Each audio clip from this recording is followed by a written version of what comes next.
कल्पना करा, ब्रह्मा, विष्णू आणि महेश हे तिन्ही देव एका स्त्री समोर बाळ बनले। ही प्रसिद्ध लोककथा दत्तात्रेयांच्या जन्माची आहे। अत्री ऋषी आणि त्यांची पत्नी अनुसया दोघेही महान तपस्वी। अनुसयेचे पतिव्रत्य इतके प्रचंड की त्रिलोकात त्याची चर्चा।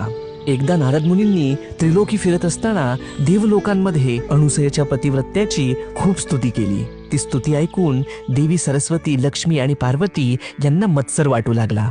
आमच्यापेक्षा कोणी श्रेष्ठ? त्यांनी आपल्या पतींना भाग पाडलं की जाऊन अनुसयेची परीक्षा घ्या।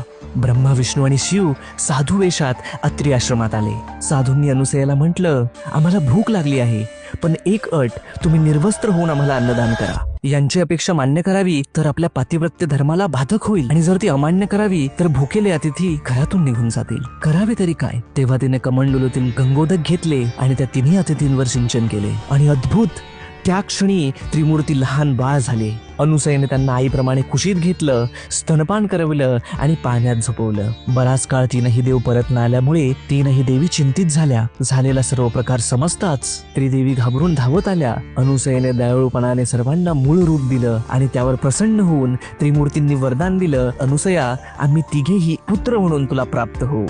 आणि अशा प्रकारे जन्म झाला त्रिगुणात्मक त्रयमूर्ती दत्त भगवान यांचा। श्री गुरुदेव दत्त।